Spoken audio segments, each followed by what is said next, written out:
पर तू इसे अपना ले। आज हुआ मेरा दिल मत वाला, गाते चले हम प्यार की सरगम। मत वाली आंखों वाले, खूब हो तुम और क्या कहने हैं तुम्हारी महफिल के। मुझ पे अपना जादू ना चला, कहा मेरा सुन। ये गाने हैं मोहम्मद रफ़ी के, जो उन्होंने संगीतकार आर.डी. बर्मन के लिए गाए थे फिल्म छोटे नवाब के लिए। कहीं और जा। आर.डी. बर्मन ने तब शुरुआत की थी अपने करियर की, लेकिन बाद में आर.डी. बर्मन ने बदला था अपना रंग। कैसे बताएंगे आपको, लेकिन उसके पहले आप ये गाने सुन लीजिए, क्योंकि हमेशा की तरह इन गानों का संबंध है उस कहानी से जो हम आपको सुनाने जा रहे हैं। घर आजा घिर आए बदरा। जान जा तुमने मुझे देखा, दीवाना मुझसा नहीं इस अंबर के नीचे। नमस्कार, इस एपिसोड में हम बात करेंगे मोहम्मद रफ़ी की और संगीतकार आर.डी. बर्मन की, और इसकी कि कैसे अपने करियर को आगे बढ़ाने में संगीतकार आर.डी. बर्मन ने किया था मोहम्मद रफ़ी का इस्तेमाल। तो करते हैं कहानी की शुरुआत और चलते हैं सन 1961 में। उस साल एक फिल्म आई थी, नाम था छोटे नवाब। और अभी तुम्हें छोटे नवाब के साथ प्यार करता है? हम उससे प्यार नहीं करता। तो फिर उसके पीछे घूमता फिरता काहे को है? मैं नहीं, वो घूमता है मेरे पीछे पीछे। तुम तो खामखा शक करते हो ताहिर भाई। ताहिर भाई नहीं, ताहिर सेठ। अर्जुन भी हमारा आइडिया कैंसिल नहीं हुआ है।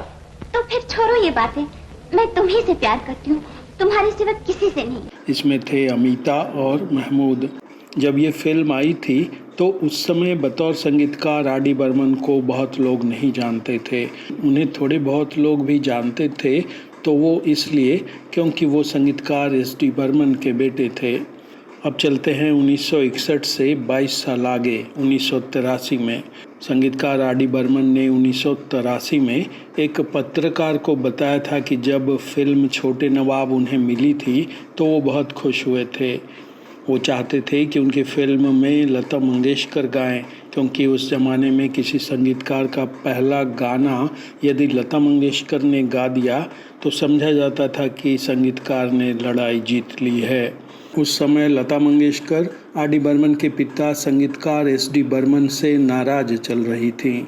दोनों मिलकर साथ काम नहीं कर रहे थे, लेकिन आर.डी. बर्मन लता मंगेशकर से मिले और उनसे अपनी पहली फिल्म में गाने का आग्रह किया। लता मंगेशकर आर.डी. बर्मन के लिए गाने के लिए तैयार हो गईं। आर.डी. बर्मन ने पत्रकार को तब कहा था कि मुझे जैसे नौसिखिए संगीतकार के लिए यदि लता मंगेशकर गाने को तैयार हो गई थी तो ये मेरे लिए बहुत बड़ी बात थी। तो लता मंगेशकर ने फिल्म छोटे नवाब में आर.डी. बर्मन के लिए पहला गाना गाया।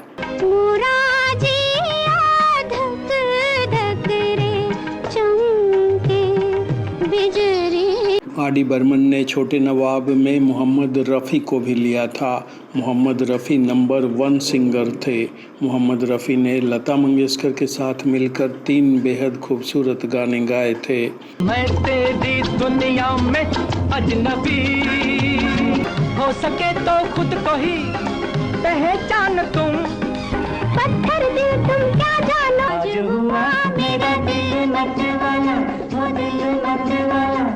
अक्टूबर 1983 में उस पत्रकार ने संगीतकार आर.डी. बर्मन से पूछा था कि आज आप खुलेआम कहते हैं कि आप मोहम्मद रफ़ी की परवाह नहीं करते, लेकिन 1961 के बीच में जब फिल्म छोटे नवाब के गानों की रिकॉर्डिंग चल रही थी तब तो आप इस बात के लिए ज़रूर शुक्रगुजार रहे होंगे कि आपने नंबर 1 गायक मोहम्मद रफ़ी से अपने गाने गवा लिए हैं।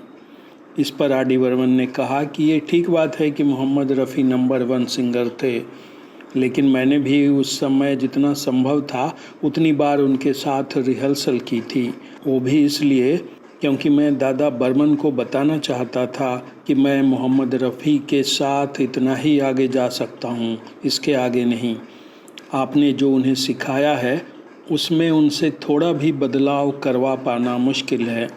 आर.डी. बर्मन फिर 1961 से 1983 में लौटे और उस पत्रकार से कहा कि मोहम्मद रफ़ी फिल्म तीसरी मंजिल के इस गाने के इस हिस्से में बुरी तरह लड़खड़ाए थे, जबकि आशा भोसले ने इसे आराम से कर लिया था। तीसरी मंजिल आई थी 1966 में। उस पत्रकार ने तब आर.डी. बर्मन से कहा था कि आज 22 साल बाद ये कहना बड़ा आसान है, लेकिन आपने भी संगीतकार सी रामचंद्र की तरह मोहम्मद रफ़ी का इस्तेमाल किया। जब आपको अपने करियर में आगे बढ़ना था तब आपने मोहम्मद रफ़ी का इस्तेमाल किया, और जब शोहरत हासिल कर ली तब उन्हें किशोर कुमार से कमतर बताकर उन्हें छोड़ दिया।